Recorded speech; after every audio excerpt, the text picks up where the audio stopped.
स्वागतम्। सिद्धांत बिंदु कार्यशालायां वयं भागं गृह्णन्तः स्मः। तत्र अनेके आचार्याः कञ्चन भागं पाठयन्तः सन्ति।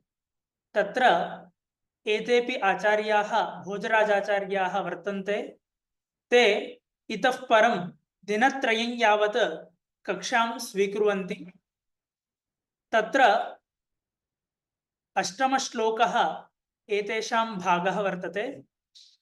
एते प्रबोधिनी गुरुकुले अध्ययनं कृत्वा ततः वेदविज्ञानगुरुकुले च अध्ययनं कृत्वा अधुना विद्यावारिधिं प्राप्तुं तिरुपति विश्वविद्यालये अध्ययनं कुर्वन्तः सन्ति। तथैव च वेदविज्ञानगुरुकुलीय छात्रान् आन्लैन् माध्यमेन पाठयन्तः सन्ति। एते वेदांत विभागे अत्यन्तं निष्णाताः। ते इतः परम् इमां कक्षां स्वीकुर्वन्ति। सर्वेपि वयं सश्रद्धं शृणुमः। हरि ओं। मम ध्वनिः सम्यक् श्रूयते आचार्येण?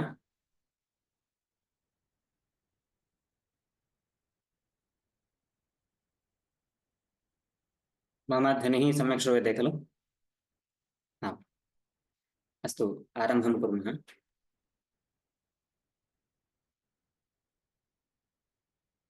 आम्।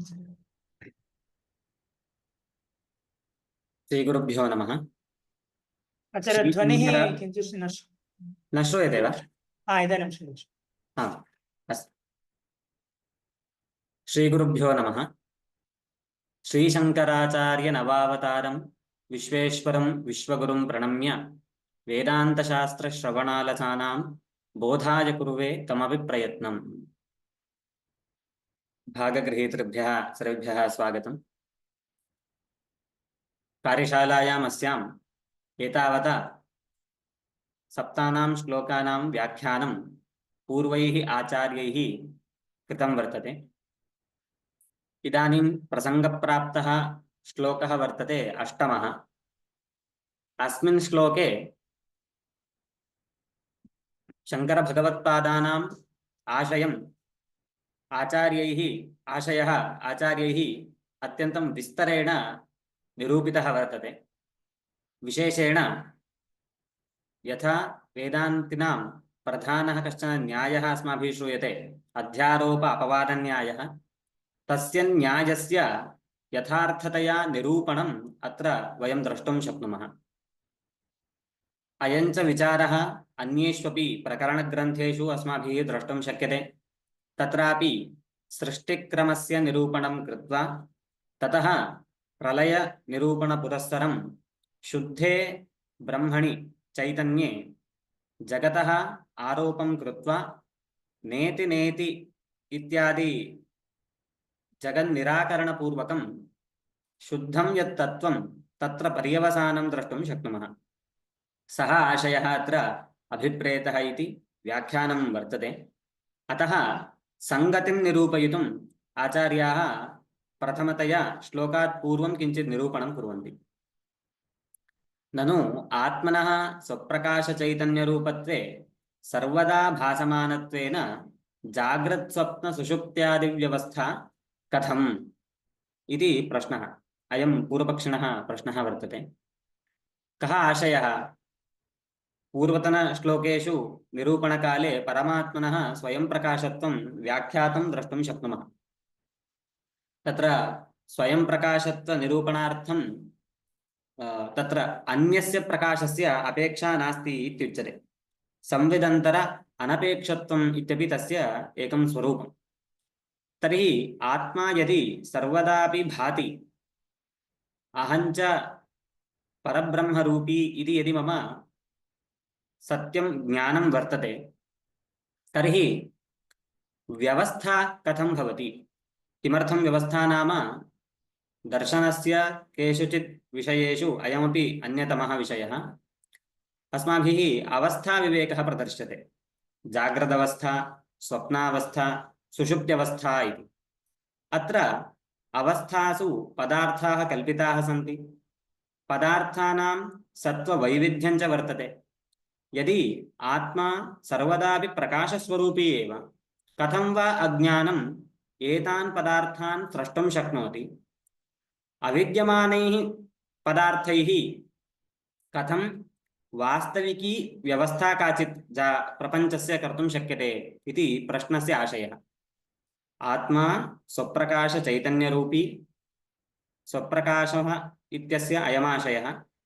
यथा दीपस्य प्रकाशनं कर्तुम् अन्यः कश्चन प्रकाशः न अपेक्षितः, स्वयमेव सः भाति, तद्वत् आत्मानं प्रकाशयितुम् अन्यस्य दृशः अथवा अन्यस्य प्रकाशस्य अपेक्षा नास्ति इति। तथा च सः सर्वदा अपि यदि भाति, तादृशस्य भासमानत्वे सत्त्वे जाग्रदवस्था, स्वप्नावस्था, सुषुप्त्यवस्था इति अज्ञानसाहित्येन विवेकः कथं कर्तुं शक्यते इत्याशयः। यदि आत्मा ज्ञानमेव, अज्ञानस्य प्रवेशः कथं वा भवितुमर्हति इति अवस्थाविवेकप्रश्नस्य पूर्वतनः अभिप्रायः। अत्र सामान्यतया एकम् उत्तरं दातुं शक्यते यत् यथा स्वप्नकाले वयम् अन्यान् पदार्थान् कल्पयामः, एकस्मिन्नेव स्वप्ने जाग्रदवस्था अपि कल्पिता भवति। बहवः देशाः, बह्व्यः व्यक्तयः कल्पयितुं शक्यन्ते। तर्हि एकस्मिन्नेव स्वप्ने अन्याः अवस्थाः यथा कल्पयितुं शक्यन्ते, ताश्च सर्वाः भ्रान्तिनिमित्ताः भवन्ति। वयम् उत्थानोत्तरं जानीमः यत् स्वप्ने मया एतावत्पर्यन्तम् अनुभूतं भ्रान्तमेव, सा सर्वापि भ्रान्तिरेव इति तत्र स्पष्टता भवति। समानरूपेण जाग्रदवस्था, स्वप्नावस्था, सुषुप्त्यवस्था इति अवस्थात्रयमपि भ्रान्तिरूपमेव। वस्तुतः एतेषां पार्थक्येन परमार्थतः अवस्थितिः नास्ति इति उत्तरं वक्तुं शक्यते।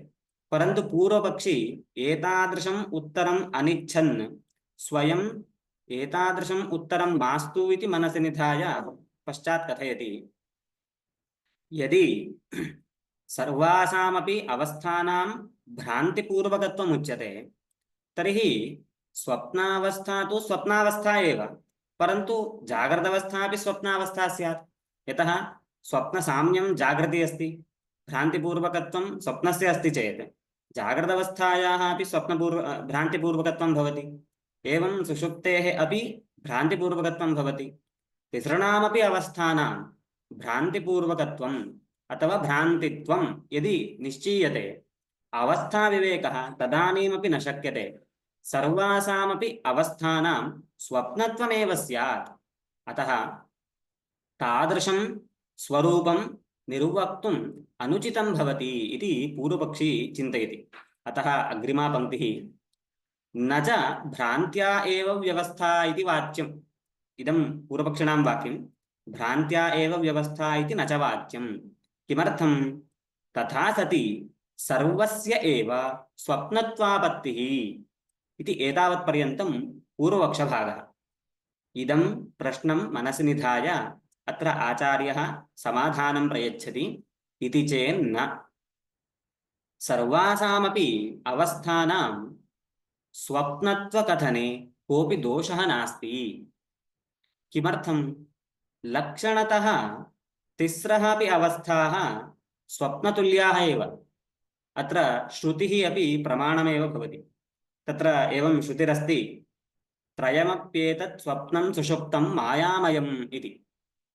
इयञ्च श्रुतिः तिसृणामपि अवस्थानां स्वप्नत्वम्, अत्र स्वप्नत्वम् इत्यस्य वयं यत् अवस्थालक्षणस्य व्याख्यानं कुर्मः तादृशं लक्षणं न स्वीकरणीयं। केवलं भ्रान्तिमूलकत्वम् इत्येतत् स्वरूपं स्वीकृत्य अत्र विचारः निर्वोढव्यः भवति। अतः त्रयाणामपि स्वप्नत्वं श्रुतिः बोधयति।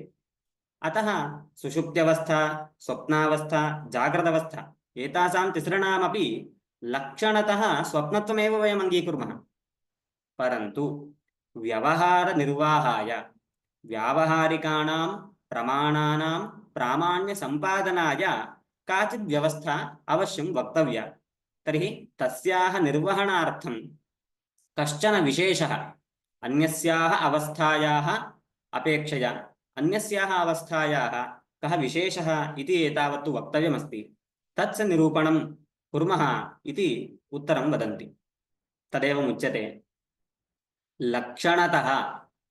लक्षणतः इत्युक्तौ एतेषां स्वरूपतः इत्याशयः। आविद्यकत्वम् इत्येतत् त्रयाणामपि लक्षणं। सुषुप्तिरपि आविद्यकी, स्वप्नोऽपि आविद्यकः, जाग्रदवस्थापि आविद्यकी।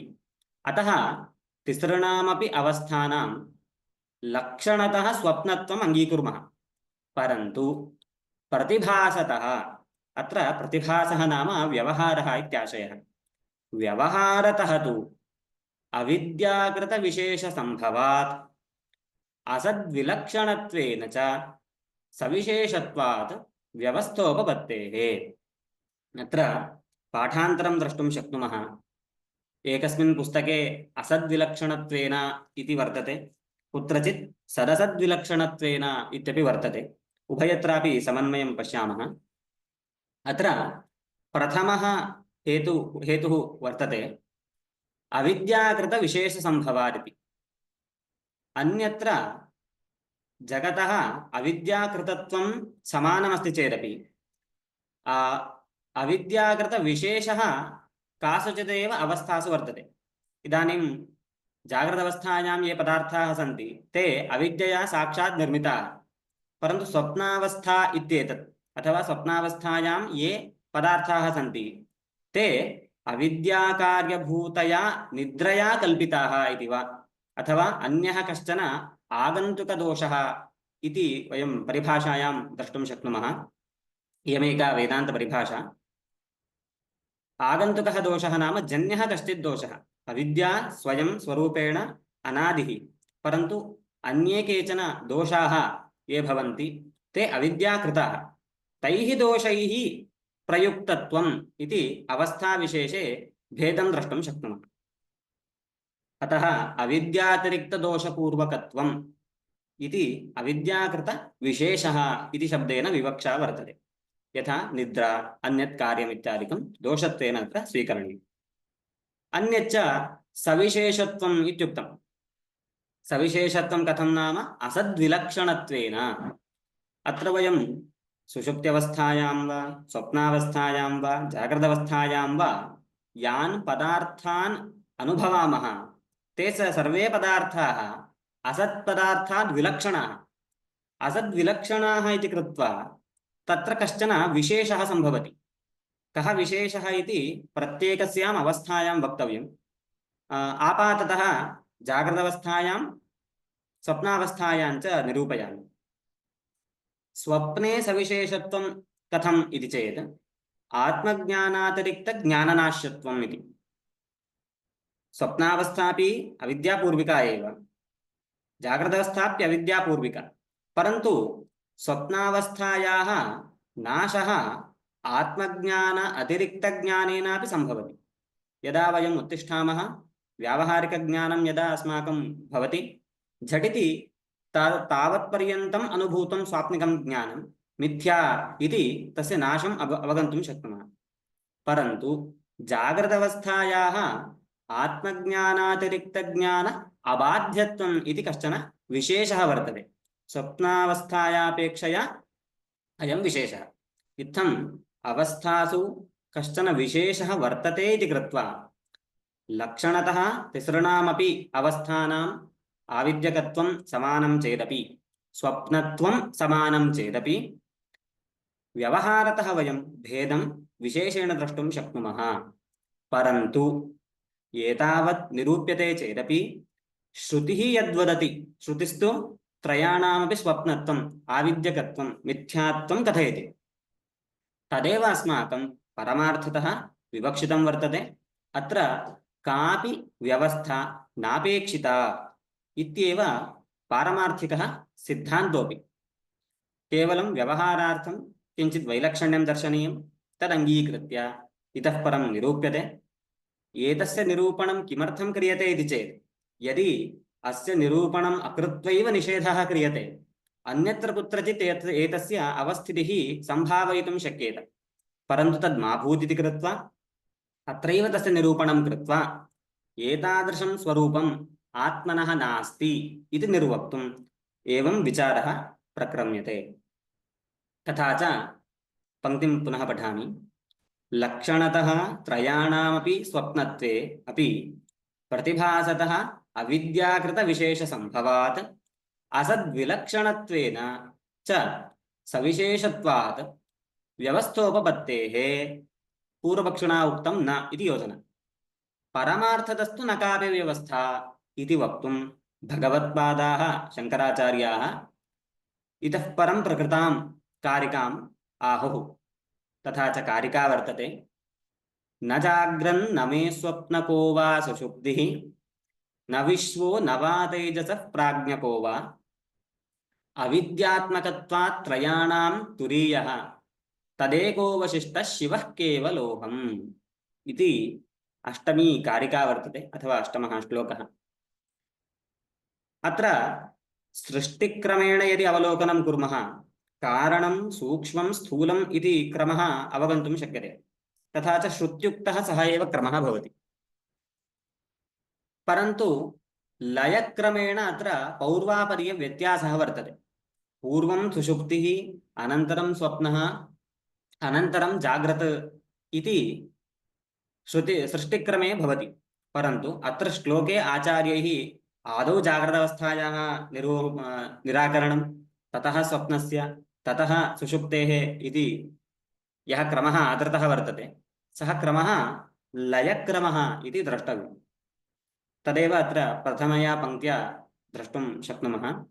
अत्र लयक्रमेण पौर्वापर्यव्यपदेशः। सृष्टिः आदौ सुषुप्तेरेव, परन्तु लयः आदौ जाग्रतः भवति, अतः अयं क्रमः स्वीकृतः।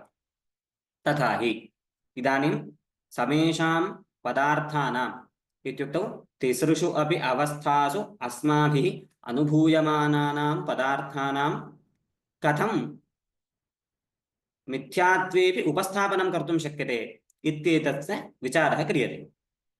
तथा हि अस्मिन् मते, अत्रापि पाठः भिद्यते कुत्रचित् पुस्तके अस्मन् मते इति वर्तते, अत्र अस्मिन् मते इति कस्मिंश्चित् पुस्तके वर्तते।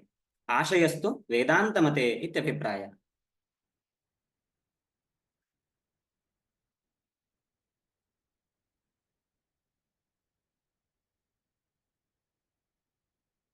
तथा च अस्मिन् मते पदार्थः द्विविधः, दृक् दृश्यञ्च।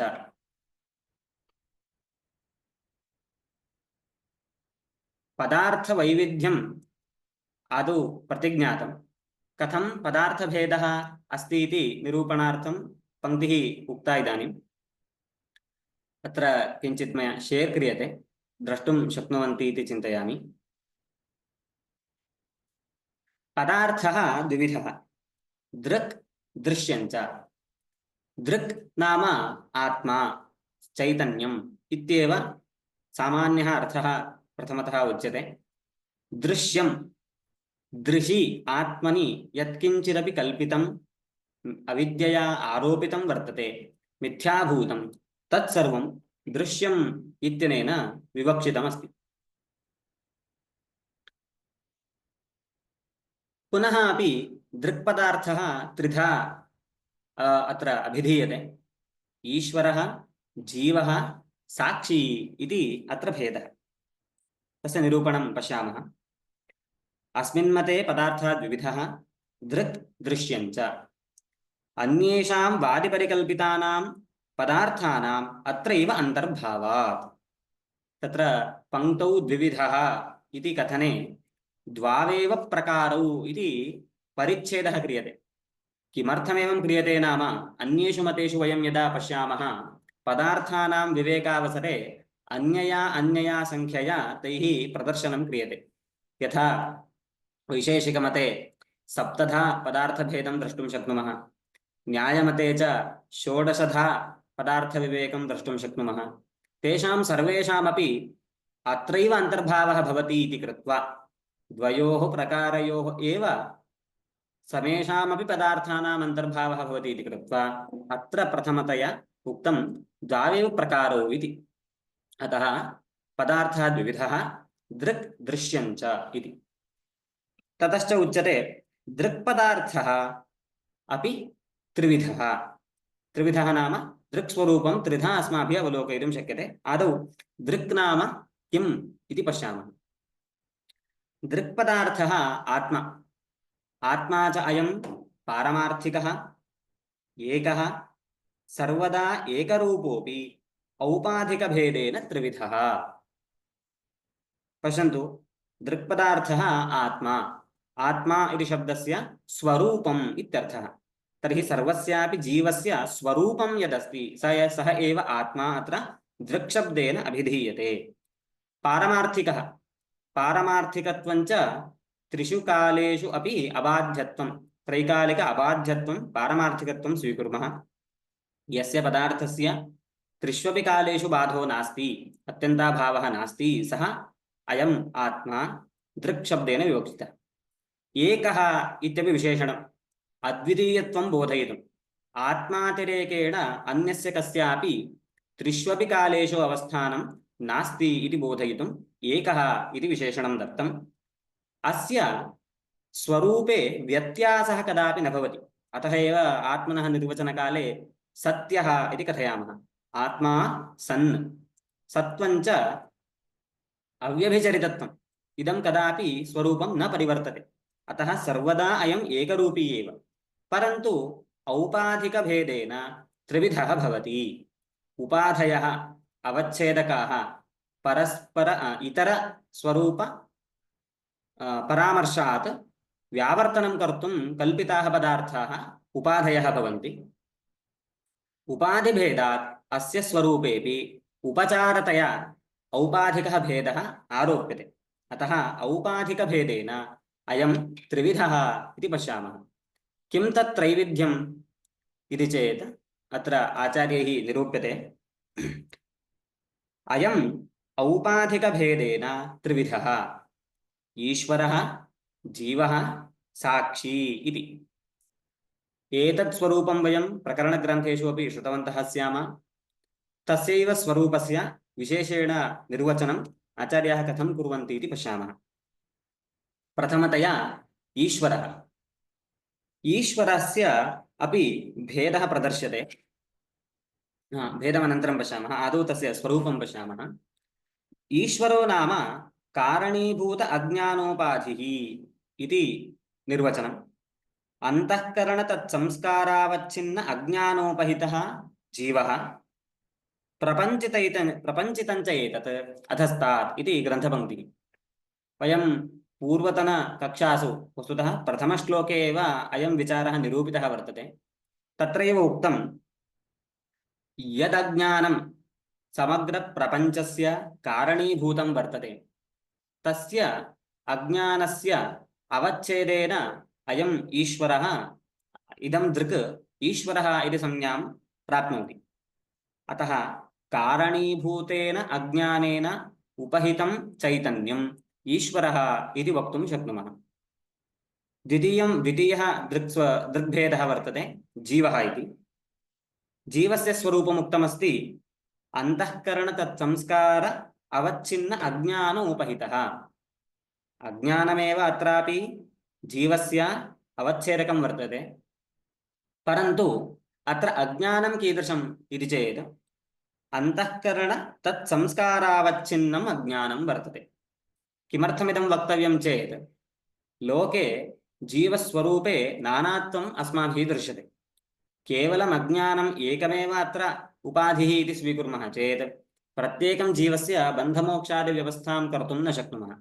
अतः प्रत्येकं जीवस्य अंतःकरणं तत्तदन्तःकरणस्य संस्काराश्च अत्र अज्ञानस्य अवच्छेदकाः भवन्ति। अंतःकरण तत्संस्कारावच्छिन्नं यदज्ञानं तेन अज्ञानेन उपहितं चैतन्यं जीवः इति विभागः। इदं पूर्वं निरूपितमिति अत्र परामर्शः क्रियते। अविद्याप्रतिबिम्बैश्वरपक्षे बिम्बचैतन्यं साक्षी बिम्बेश्वरपक्षे तु बिम्बप्रतिबिम्बमुखानुगत मुखस्वरूपवत् जीवेश्वरानुगत सर्वानुसन्धातृचैतन्यं साक्षी इत्युच्यते। तृतीयः यः प्रकारः वर्तते साक्षी इति प्रकारः, तस्य निर्वचनम् अत्र द्विधा कुर्वन्ति आचार्याः। यतः एकैकस्मिन् वादे एकैकधा निरूपणं कर्तुं शक्यते इति। यथा अत्र बिम्ब प्रतिबिम्बवादे अविद्यायां चैतन्यस्य प्रतिबिम्बः ईश्वरः इति यदि मतं, तर्हि तस्मिन् पक्षे बिम्बस्थाने तिष्ठति यत् चैतन्यं शुद्धमेव चैतन्यं तत् साक्षी इत्युच्यते। यदि ईश्वरः प्रतिबिम्बः, यदि ईश्वरः एव बिम्बः इत्यङ्गीकुर्मः, तर्हि बिम्बस्थाने ईश्वरः तिष्ठति, प्रतिबिम्बस्थाने जीवः तिष्ठति। उभयत्र अनुगतं यत् चैतन्यं वर्तते तच्चैतन्यस्वरूपं साक्षी इत्युच्यते। यथा दर्पणस्य पुरतः वयं तिष्ठामः चेत् अस्माकं बिम्बः दर्पणात् बहिर्भवति, अस्माकं प्रतिबिम्बः दर्पणस्य अन्तः भवति, परन्तु उभयत्र अनुगतम् एकं मुखत्वम् इति किञ्चित् स्वरूपं तत् समानं दृश्यते। तस्य बहिष्ठत्वम् अन्तस्थत्वम् इत्यादि धर्मसाहित्यं न भवति। अतः तादृशं स्वरूपं यथा लोके भवति दृष्टान्ते, तथा अत्र बिम्बस्थानीयस्य ईश्वरस्य प्रतिबिम्बस्थानीयस्य जीवस्य वा स्वरूपभूतं यत् चैतन्यमस्ति तदेव साक्षी इति निर्वहणं कर्तुं शक्नुमः। अतः बिम्बेश्वरवादे वा प्रतिबिम्ब ईश्वरवादे वा साक्ष्यस्वरूपमेव निर्धारयितुं शक्यते इत्याशयः। तदेतत् अत्र उक्तम्। अविद्याप्रतिबिम्ब ईश्वरपक्षे अविद्या उपाधिः तत्प्रतिबिम्बितं चैतन्यम् ईश्वरः इत्यस्मिन् पक्षे बिम्बचैतन्यं साक्षी। बिम्बेश्वरपक्षे तु अविद्या उपाधिः तत्र प्रतिबिम्बः जीवः बिम्बः ईश्वरः इति सिद्धान्तस्य आशयः। अस्मिन् मते तु बिम्बप्रतिबिम्ब मुखानुगत मुखस्वरूपवत् उदाहरणम् अन्तर्भाव्य पंक्तिः योजनीया वर्तते। बिम्बमुखं दर्पणात् बहिर्वर्तते, प्रतिबिम्बमुखं दर्पणस्य अन्तः वर्तते, उभयत्र अनुगतं किं मुखस्य स्वरूपम्। एतद्वत् एतत्तुल्यतया जीव ईश्वर अनुगत सर्वानुसन्धात्र चैतन्यम् इदं साक्षी चैतन्यं सर्वेष्वपि अनुगतं वर्तते। ईश्वरेऽपि अस्ति, जीवेष्वपि वर्तते, सर्वैश्च इदम् अनुभूयते। सर्वेषामपि अनुभवानाम् अनुसन्धानं साक्षिणा कर्तुं शक्यते। तत् सर्वानुसन्धात्र चैतन्यं साक्षी इत्युच्यते। वार्तिककारमते तु ईश्वरः एव साक्षी इति द्वैविध्यमेव जीवेश्वरभेदेन दृशः। एतावता ईश्वरः जीवः साक्षी इति त्रैविध्यं प्रदर्शितम्। वार्तिककारमते अत्रापि पाठान्तरं द्रष्टुं शक्नुमः। केषुचित् पुस्तकेषु वाचस्पतिमते इति अस्ति, केषुचित् पुस्तकेषु वार्तिककारमते इति अस्ति। अत्र भेदद्वयमेव प्रदर्श्यते। यथा ईश्वरः एव तत्र साक्षीत्वेन स्वीक्रियते। ईश्वरः एव साक्षित्वेन स्वीकृतश्चेत् दृशः तृतीयः प्रकारः साक्षी इति कल्पना व्यर्था भवति इति कृत्वा तत्र दृग्भेदः जीवः ईश्वरः इति द्विधा एव क्रियते इति अत्र आशयः। वार्तिककारमते तु ईश्वरः एव साक्षी इति द्वैविध्यमेव दृशः द्वैविध्यम् इति योजना। कथं जीव ईश्वर भेदेन। अस्तु, एतावता दृक्पदार्थस्य विवेचनं कृतवन्तः। दृशि इदानीम् ईश्वरः प्रथमतया स्वीक्रियते, तस्य निर्वचनं, तस्य कथं भेदाः सन्ति औपाधिकाः इत्यपि उच्यते। ईश्वरः अपि त्रिविधः, अयमपि औपाधिकः एव भेदः। स्व उपाधिभूत अविद्या गुणत्रयभेदेन विष्णुब्रह्मरुद्रभेदात्। पश्यन्तु, ईश्वरः अपि त्रिविधः भवति औपाधिकरूपेण। किमत्र उपाधिः इति चेत् कारणीभूते अज्ञाने ये गुणाः सन्ति ते एव अत्र उपाधिस्थाने तिष्ठन्ति। किमर्थं कारणीभूतमिति वक्तव्यं चेत् जीवचैतन्येपि तज्जीवचैतन्यस्यापि उपाधिभूते अज्ञाने गुणाः सन्ति। अतः तादृशगुणावच्छिन्नं चैतन्यम् ईश्वरः अथवा विष्णुः ब्रह्मा इति कथयामः चेत् जीवस्य रुद्रब्रह्मादिस्वरूपं स्यात्। तद् मा भूदिति मनसि विचार्य आचार्याः अत्र वदन्ति, स्व उपाधिभूत अविद्या गुणत्रयभेदेन स्वम् ईश्वरः, ईश्वरस्य उपाधिः उपाधिभूता अविद्या, अविद्यायाः गुणाः सत्वं रजः तमः इति एतेषाम् उपाधीनां भेदेन ईश्वरः त्रिविधः इत्युच्यते। कथम् अत्र विवेकः? सत्वगुणः यदि अवच्छेदकः भवति तर्हि तत्र विष्णुः इति विवेकः, रजोगुणः यदि प्रधानः भवति तत्र ब्रह्मा इति विवेकः, तमोगुणः यदि प्रधानो भवति तर्हि रुद्रः इति विवेकः। तथा च अत्र निरूपणं कुर्वन्ति, कारणीभूत सत्वगुणावच्छिन्नः विष्णुः पालयिता, कारणीभूत रजोगुणावच्छिन्नः ब्रह्मा स्रष्टा, हिरण्यगर्भस्तु महाभूतकारणत्व अभावात् अस्तु पश्यन्तु, अत्र सत्वगुणः यदि प्रधानो भवति तर्हि विष्णुः इत्युच्यते, सः एव जगतः पालयिता इत्यपि प्रसिद्धं वर्तते। रजोगुणः यदि प्रधानो भवति तर्हि ब्रह्मा, स एव स्रष्टा इत्युच्यते। तमोगुणप्राधान्येन सः रुद्रः भवति, स च संहर्ता। अत्र हिरण्यगर्भस्तु महाभूतकारणत्व अभावात् न ब्रह्मा। पश्यन्तु, हिरण्यगर्भः इति अपि शब्दः प्रसिद्धः वर्तते, ब्रह्मणः एव, परन्तु तस्य ब्रह्मत्वं कुत्रचित् न अङ्गीकुर्वन्ति। किमर्थम् इति चेत् हिरण्यगर्भस्य कस्मिंश्चित् सिद्धान्ते महाभूतानां कृते कारणत्वं न अङ्गीक्रियते, सः ततः अनन्तरमेव स्रष्टा भवति इति तेषाम् आशयः। परन्तु स्थूलभूतानां कृते तस्य स्रष्टृत्वं वक्तुं शक्यते, तर्हि स्रष्टृत्वम् इति कञ्चित् गुणम् उपाधितया स्वीकृत्य तस्यापि हिरण्यगर्भस्यापि ब्रह्मत्वम् अत्र उपचरितुं शक्नुमः इत्याशयेन मध्ये इयं पङ्क्तिः योजिता वर्तते। हिरण्यगर्भस्तु महाभूतकारणत्वाभावात् न ब्रह्म, तथापि स्थूलभूतस्रष्टृत्वात् क्वचित् ब्रह्म इति उपचर्यते इति द्वितीयः भेदः। तृतीयः अस्ति कारणीभूततमोपहितः ईश्वरः रुद्रः इत्युच्यते, सः एव संहर्ता। अत्र केवलं ये सैद्धान्तिकाः केचन अंशाः सन्ति तेषाम् उल्लेखः एव क्रियमाणः अस्ति, विचारः पश्चादस्ति, अतः पङ्क्तिपुरस्सरमेव पठनं कुर्मः। एवञ्च एकस्यैव चतुर्भुज चतुर्मुख पञ्चमुखाद्याः उमाकाराः भवन्ति। पश्यन्तु, अत्र विष्णोः, ब्रह्मणः, रुद्रस्य प्रसिद्धं यत् स्वरूपमस्ति तस्य उल्लेखः अत्र कृतः दृश्यते। महाविष्णोः 4 भुजाः सन्ति इति पुराणेषु उपपुराणेषु कथासु अस्माभिः श्रुतमस्ति, अतः चतुर्भुजत्वम् इति विष्णोः स्वरूपं, चतुर्मुखत्वम् इति ब्रह्मणः स्वरूपं, पञ्चमुखः भवति रुद्रः। एवं प्रत्येकं देवस्य अत्र प्रसिद्धं यत् स्वरूपमस्ति तस्य उल्लेखः कृतः वर्तते।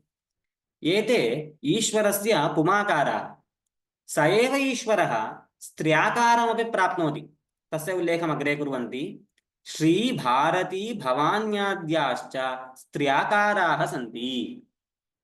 पश्यन्तु, यथा ईश्वरस्य सत्त्वगुणप्राधान्येन रजोगुणप्राधान्येन तमोगुणप्राधान्येन च विष्णुरूपत्वं ब्रह्मरूपत्वं रुद्ररूपत्वम् उच्यते, तथैव क्रमेण श्रीरूपत्वं, श्रीः नाम लक्ष्मीः, भारती नाम सरस्वती, भवानी नाम पार्वती इति पुराणप्रसिद्धिः, एतेषामपि ईश्वरस्वरूपत्वमेव उच्यते। तत्र ईश्वरः एव लक्ष्मीर्वा सरस्वती वा उमा वा भवति इत्यत्र किमपि प्रमाणमस्ति वा इति चेत् सत्यं, वयम् इदं प्रमाणं केनोपनिषदि द्रष्टुं शक्नुमः। तत्र केनोपनिषदि काचित् कथा प्रसिद्धा अस्ति।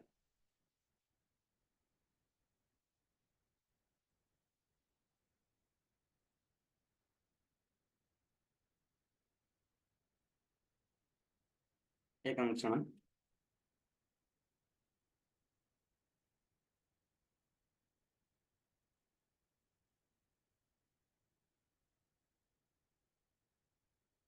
केनोपनिषदि श्रूयते यत् तत्र देवाः असुराणामुपरि जयं प्राप्नुवन्ति। असुराणामुपरि यदा तैः जयः लभ्यते ते चिन्तयन्ति अयम् अस्माकमेव जयः, अर्थात् अस्मत्कर्तृकः जयः, वयमेव अत्र समर्थाः, अस्माभिरेव इदं युद्धं जितं वर्तते इति चिन्तयन्ति। तर्हि तेषाम् अहङ्कारं नाशयितुं ब्रह्मस्वरूपं किञ्चित् तत्र प्रकटीकृतं भवति। सः यक्षरूपी इति दृश्यते। सः कः स्यात् इति विचारं कर्तुम् अनेके देवाः क्रमशः गच्छन्ति। आदौ अग्निः गच्छति, तस्य पुरतः तिष्ठति। सः वदति तव यदि सामर्थ्यम् अस्ति तर्हि इदं तृणं दहतु इति। परन्तु सः एकं तृणमपि दग्धुम् अशक्तो भवति। समानतया पश्चात् वायुः गच्छति, सः तं तृणं चालयितुमपि न शक्नोति। ततः एवं क्रमेण इन्द्रः अपि गच्छति। परन्तु इन्द्रः यदा गच्छति सः यक्षः अदृश्यः भवति। तदानीं किं तत्स्वरूपम् इति ज्ञातुं जिज्ञासया इन्द्रः तत्रैव तिष्ठति। तदानीं तत्र उमा हैमवती इति आगच्छति। तत्रैव उमास्वरूपं निर्दिष्टं वर्तते। सा च उमा एतेषां कृते, विशेषेण इन्द्रस्य कृते ब्रह्मस्वरूपं बोधयति। तर्हि तत्र ईश्वरः उमारूपेण ब्रह्मस्वरूपम् इन्द्राय बोधयति इति योजना वर्तते। अतः ईश्वरस्यैव उमारूपत्वं हैमवतीत्वम् उपनिषत्सु द्रष्टुं शक्नुमः। अतः श्रुतिप्रामाण्येन ईश्वरस्यैव लक्ष्मी, सरस्वती, पार्वत्याद्याकाराः स्त्र्याकाराः अपि सन्ति इत्यत्र प्रमाणं वर्तते। अतः ईश्वरस्यैव एते भेदाः औपाधिकाः सन्ति इति आशयः। न तु इदं सर्वं वास्तविकं स्वरूपं, परन्तु एते सर्वेपि आकाराः औपाधिकाः एव।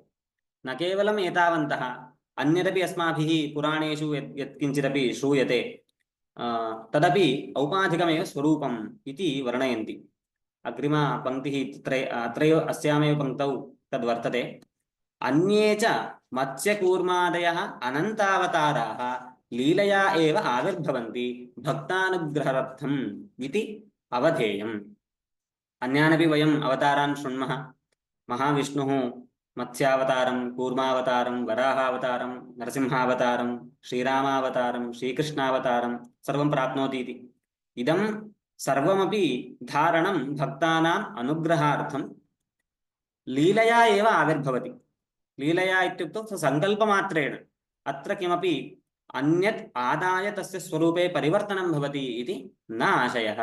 केवलं सः औपाधिकभेदेन अन्यदन्यद् अवतारं स्वीकृत्य भक्तान् अनुगृह्णाति इत्याशयः। तत्रापि भक्तस्य महत्त्वं वर्तते। यतः भक्तिः अत्र साधनरूपा भवति इति व्याख्याने वयं द्रष्टुं शक्नुमः। विशेषेण अत्र भागे न्यायरत्नावल्यां टीकायां विशेषेण निरूपणं कृतं वर्तते। यतः भक्तिः अत्र आत्मसाक्षात्कारार्थं साधनीभूता भवति इति आचार्याणाम् आशयः।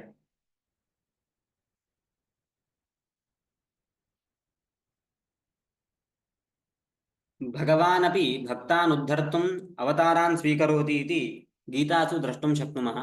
परित्राणाय साधूनां विनाशाय च दुष्कृतां धर्मसंस्थापनार्थाय सम्भवामि युगे युगे इत्यादिषु श्लोकेषु वयम् इमम् अंशं परिशीलयितुं शक्नुमः।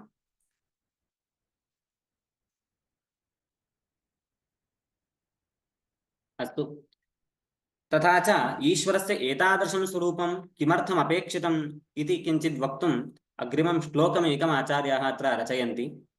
चिन्मयस्याद्वितीयस्य निष्कलस्याशरीरिणः उपासकानां कार्यार्थं ब्रह्मणो रूपकल्पना।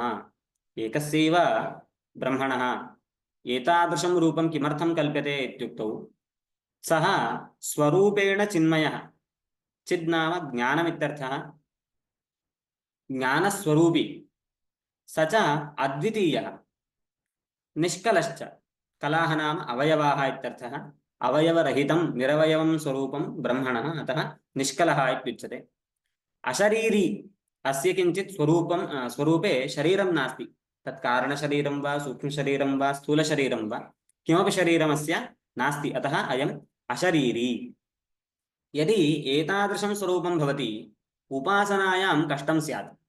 यतः उपासना नामैव किमपि प्रतीकम् अपेक्षते। कस्मिंश्चित् प्रतीके ततः अपेक्षया उत्कृष्टं स्वरूपं मनसि निधाय सा उपासना अनुवर्तते। तर्हि तादृशं स्वरूपं किञ्चित् निरूपणीयं भवति। तद्विना जगति योग्यताभावात् साधकाः विशिष्टं स्वरूपं साधनं कर्तुं न पारयन्ति। अतः तादृशं स्वरूपं निर्वक्तुमेव अत्र उपासकानाम् उपकाराय ब्रह्मैव एतादृशं स्वरूपम् औपाधिकं प्राप्नोति इति आशयः अत्र वर्तते। श्लोकस्य योजना उपासकानां कार्यार्थम्, उपासकानां कार्यं नाम उपासनम् इत्यर्थः। उपासनार्थं ब्रह्मणः रूपकल्पना क्रियते। अन्यत् सर्वं ब्रह्मणः विशेषणं चिन्मयस्य अद्वितीयस्य निष्कलस्य अशरीरिणः ब्रह्मणः उपासकानां कार्यार्थं रूपकल्पना क्रियते इति श्लोके अत्र योजना ज्ञेया भवति।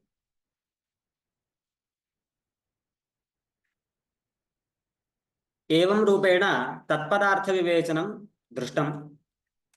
ततः जीवस्य त्वं पदार्थस्य निर्वाहः दृश्यते। जीवोऽपि त्रिविधः। स्व उपाध्यवान्तरभेदेन विश्वतेजसप्राज्ञभेदात्। माण्डूक्योपनिषदि इदं स्वरूपं वयं द्रष्टुं शक्नुमः। तत्र वैश्वानरः, तैजसः, प्राज्ञः, तुरीयः इति आत्मनः चतुष्पात्वं निरूपितं वर्तते। तत्र क्रमेण जागरितस्थानः, वैश्वानरः, बहिष्प्रज्ञः, स्थूलभुक् इत्यादिभिः श्रुतिशब्दैः प्रत्येकं जीवस्वरूपं विशेषेण निरूपितमस्ति। तत्स्वरूपं मनसि निधाय इदानीम् आचार्याः जीवस्य औपाधिकं त्रैविध्यं परिकल्पयन्ति। क्रमेण पश्यामः। जीवः स्वरूपेण एकोऽपि उपाध्यवान्तरभेदेन विश्वतैजसप्राज्ञभेदान् प्राप्नोति। इत्युक्तौ जीवः एव विश्वः, तैजसः, प्राज्ञः इति भिद्यते। अत्र एकैकस्याम् अवस्थायाम् एकैकम् औपाधिकं स्वरूपं ज्ञेयं। जाग्रदवस्थायां विश्वस्वरूपं, एवं स्वप्नावस्थायां तैजसः इति स्वरूपं, सुषुप्त्यवस्थायां सः प्राज्ञः इति स्वरूपं प्राप्नोति इति अवस्थासु स्वरूपविवेकः ज्ञेयः। अत्र एकैकं स्वरूपं किम् इति निर्वचनं स्वयम् आचार्याः कुर्वन्ति। तत्र नाम विश्वतैजसप्राज्ञेषु। विश्वो नाम कः इति चेत् अविद्यान्तःकरणस्थूलशरीरावच्छिन्नः जाग्रदवस्थाभिमानी विश्वः। पश्यन्तु, अविद्या, अंतःकरणं, स्थूलशरीरम् इति त्रिभिः अवच्छेदकैः व्यावर्तकैः व्यावर्तितः भवति यः अथवा यच्चैतन्यं, यस्य च जाग्रदवस्थायाम् अभिमानः भवति। जाग्रदवस्था स्थूल पदार्थैः आविष्कृता वर्तते। एतेषु स्थूल पदार्थेषु इदं मम, अहम्, अयम् इत्येवं रूपेण यस्य अभिमानः भवति, अभिमानः अध्यासः एव, अज्ञानपूर्वकः एव, तादृशः अभिमानः यस्य भवति, यस्य चैतन्यस्य भवति, यच्च चैतन्यम् अविद्यया अन्तःकरणेन स्थूलशरीरेण च त्रिभिः अवच्छिन्नं भवति, तच्चैतन्यं विश्वः इति संज्ञां प्राप्नोति। अत्र वयम् अविद्यां जानीमः, अन्तःकरणं च जानीमः। स्थूलशरीरस्य निर्वचनं पश्चादेव आगच्छति। अन्तःकरणस्यापि विशेषणनिर्वचनम् अस्ति। अनन्तरं स एव जीवः यदि स्थूलशरीराभिमानरहितः उपाधिद्वय उपहितः स्वप्नाभिमानी सः तैजसः इत्युच्यते। सुलभमस्ति। प्रथमे भेदे त्रयः उपाधयः आसन्, अविद्या, अन्तःकरणम् एवं स्थूलशरीरमिति। स्थूलशरीरं विहाय अन्यत् उपाधिद्वयं यदि अत्र अवच्छेदकं भवति स्वाप्निकेषु पदार्थेषु स्वप्न अवस्थायां यदि तस्य अभिमानः भवति सः जीवः तैजसः इति संज्ञां प्राप्नोति। तृतीयः प्रकारः प्राज्ञः इति। तस्य स्वरूपमुच्यते शरीरान्तःकरण उपाधिद्वयरहितः अंतःकरणसंस्कारावच्छिन्न अविद्यामात्र उपहितः सुषुप्त्यभिमानी प्राज्ञः। एकैकं निष्कासयन्तः वयं दृष्टवन्तः। तर्हि प्रथम अवस्थायां त्रयः उपाधयः आसन्, द्वितीय अवस्थायां द्वे एव उपाधी स्तः, तृतीय अवस्थायां तु शरीरमपि नास्ति अंतःकरणमपि नास्ति, परन्तु अंतःकरणसंस्काराः ये सूक्ष्मरूपेण वर्तन्ते तैः संस्कारैः अवच्छिन्नं यदज्ञानम् अथवा अविद्या, तया अविद्यया केवलं यच्चैतन्यम् अवच्छिन्नं भवति, यस्य च चैतन्यस्य सुषुप्त्यवस्थायाम् अभिमानो भवति तच्चैतन्यं प्राज्ञः इत्युच्यते। एवं वयं माण्डूक्योपनिषत् प्रकारेण अत्र समन्वयं द्रष्टुं शक्नुमः। एतेषाञ्च स्वतन्त्र उपाधिभेद अभावेन स्वतन्त्रभेद अभावे अपि अवान्तर उपाधिभेदात् एकत्वेपि अवान्तरभेदः व्यवह्रियते। कः आशयः? एतावता जीवः त्रिविधः इत्युक्तम्। इदं जीवस्य त्रैविध्यं वास्तविकं न इति वक्तुम् इयं पङ्क्तिः उक्ता। किमर्थं? यदि जीवः त्रिविधः पारमार्थिकः इत्युच्यते तर्हि एकस्मिन्नेव शरीरे त्रयः सन्ति इति अतिप्रसङ्गाः भवन्ति। अतः एतेषां त्रयाणां स्वरूपाणाम् एकत्वमपि वक्तव्यं, व्यवस्थार्थं भेदोऽपि वक्तव्यः। तदेव अत्र कृतम् इति निरुपक्तुम् एषा पङ्क्तिः आचार्यैः लिखिता वर्तते। पश्यन्तु, एतेषाञ्च स्वतन्त्रोपाधिभेद अभावेन, इदानीं जीवः नाम अविद्यावच्छिन्नः, अविद्यान्तःकरणसंस्कारावच्छिन्नः इत्युक्तं। तर्हि तदेव अस्य स्वरूपम्। इदं जीवत्वं सुषुप्तोऽपि समानं, स्वप्नेऽपि समानं, जाग्रत्कालेऽपि समानम्। अतः जीवत्वेन अस्य उपाधिभेदः नास्ति, परन्तु अवान्तर उपाधिभेदस्तु इदानीं परिकल्पितः एव।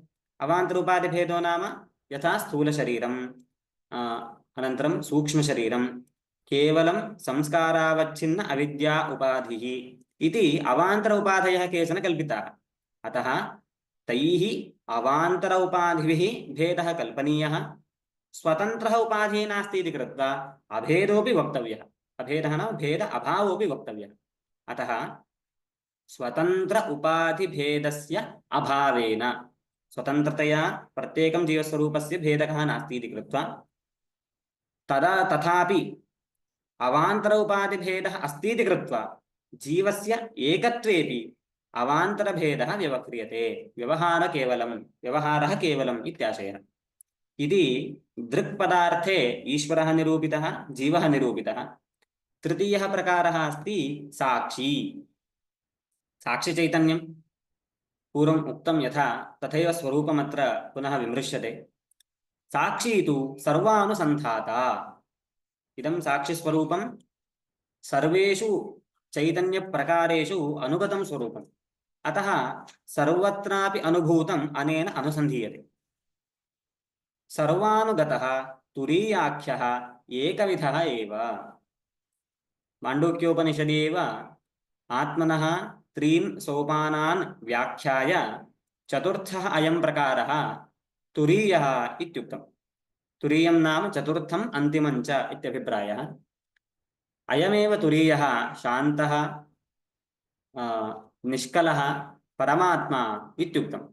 इदं च स्वरूपं चैतन्यस्य सर्वविध उपाधिरहितं भवति। अतः अयम् एकविधः एव इत्युच्यते। अत्रापि उपाधिभेदाः कदाचित् कल्प्यन्ते। यथा वयं वेदान्तपरिभाषायां द्रष्टुं शक्नुमः, जीवसाक्षी ईश्वरसाक्षी इत्युच्यते। तर्हि तत्रापि साक्षिणि कश्चन भेदः, उपाधिभेदः परिकल्प्यते। उपाधिभेदेन साक्षिचैतन्येपि औपाधिकं भेदं वयम् आरोपयितुं शक्नुमः, परन्तु स्वरूपतः कोऽपि उपाधिः तं परिच्छेत्तुं न शक्नोति इति कृत्वा सः एकरूपी एव इति सिद्धान्तस्य आशयः। इदं न विस्मर्तव्यं। साक्षिणः एकरूपत्वमेव एतैः अभिप्रेतम् औपाधिकं कल्प्यते इत्येव आशयः। तत्र उपाधिभेदेनापि न क्वचित् भेदः। उपाधिभेदेन नाम जीवसाक्षी ईश्वरसाक्षी इति भेदेन कुत्रापि साक्षिचैतन्ये भेदः नायाति। किमर्थं? तदुपाधेः एकरूपत्वात्। अत्र साक्षित्वम् इति यद् निर्वचनं कृतं तदेकमेव अस्ति। अतः सर्वचैतन्य अनुगतस्वरूपं यच्चैतन्यं तदेव अत्र साक्षित्वं विवक्षितम्। इत्येवं पदार्थः द्विविधः इत्युक्त्वा प्रथमः यः पदार्थभेदः दृक्पदार्थः तस्य व्याख्यानम् एतावता सञ्जातम्। द्वितीयः पदार्थभेदः वर्तते दृश्यः। दृश्यम् इति यः द्वितीयः प्रकारः प्रदर्शितः तस्य निरूपणम् इदानीं कुर्वन्ति। अविद्या तद्व्याप्य तत्कार्यात्मकः प्रपञ्चः दृश्यपदार्थः। पश्यन्तु, अविद्या या अनादिः, विद्या विरोधिनी, विद्या नाश्या, भावरूपा, सदसद्भिः अनिर्वाच्य, तस्याः व्याप्तिः यावती वर्तते स सर्वोऽपि प्रपञ्चः दृश्यपदार्थत्वेन व्याख्यायते। न केवलम् अविद्याव्याप्तिः, अविद्याकार्यस्यापि।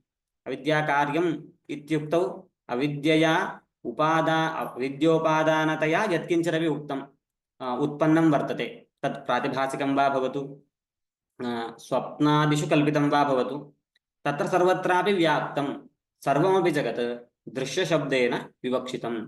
अन्ततो गत्वा आत्मातिरिक्तः अनात्मरूपी देह अंतःकरण इंद्रिय विषयादिरूपः सर्वोऽपि प्रपञ्चः दृश्यपदार्थत्वेन विवक्षितः वर्तते।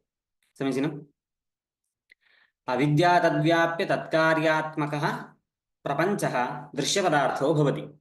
यत्र यत्र अविद्या तत्र सर्वत्रापि अत्र दृश्यप्रपञ्चस्य सत्त्वं वयं पश्यामः। अतः अविद्या व्याप्तिः उक्ता। अयञ्च प्रपञ्चः अविद्योपादानकः इति कृत्वा तत्कार्यात्मकः इति शब्दः प्रयुक्तः वर्तते। तस्य अपारमार्थिकत्वेपि व्यावहारिकसत्त्व अभ्युपगमात् न स्वाप्निकपदार्थवत् निरूपणं व्यर्थम्। इदानीं यत् सत्यं भवति तस्य निरूपणं करणीयं भवति। आप्तः समीचीनमेव किञ्चित् उपदेशं कुर्यात्। यत् सत्यमेव न, यच्च मिथ्यास्वरूपं, यद् नैव अपेक्षितं तस्य उपस्थापनं सः किमर्थं कुर्यात्? प्रकृते श्रुतिः अथवा वेदान्ताः यदि निरूपणं कुर्वन्ति यस्य अवगमनेन उपकारः भवति तादृशस्यैव निरूपणं ते कुर्युः वेदान्ताः। प्रकृते अस्य प्रपञ्चस्य सृष्टिं प्रलयम् इत्यादि निरूपणं यदा कुर्वन्ति किमर्थम् अस्य उपयोगः, किमर्थं वा अस्य उपकारः इति चिन्तनं स्यात्। अतः तादृशं चिन्तनं मा भूत्। इदं व्यर्थं नास्ति इति निरूपणं कर्तुम् इदं वाक्यम् आचार्यैः उक्तं। यद्यपि इदं सत्यं न, तथापि अस्य उपकारः वर्तते। किमर्थम् उपकारः वर्तते इति पश्चात् वदन्ति। उपकारसाहित्यात् स्वप्नपदार्थापेक्षया अस्य महत्त्वं किञ्चित् अधिकमस्ति। वयं सत्त्वं त्रिविधम् इति पश्यामः। पारमार्थिकं सत्त्वं, व्यावहारिकं सत्त्वं, प्रातिभासिकं सत्त्वमिति। तत्र स्वप्नस्य मिथ्यापदार्थानां लोके प्रसिद्धानां च प्रातिभासिकं सत्त्वमेव दृश्यते।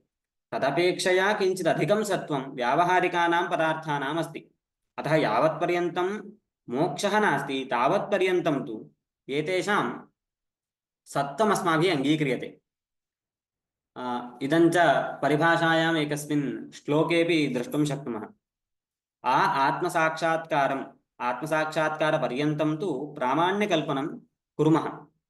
तद्वदत्र स्वाप्निकपदार्थापेक्षया अधिकं सत्त्वं व्यावहारिकपदार्थस्य अङ्गीक्रियते इति कृत्वा इतः परं कथमयं प्रपञ्चः उत्पद्यते, अस्य प्रपञ्चस्य भेदः कः इत्यादिकं निरूपणं क्रियते। अतः अस्य निरूपणेन व्यर्थता नास्ति।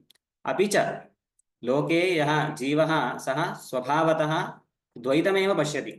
स्वात्मानं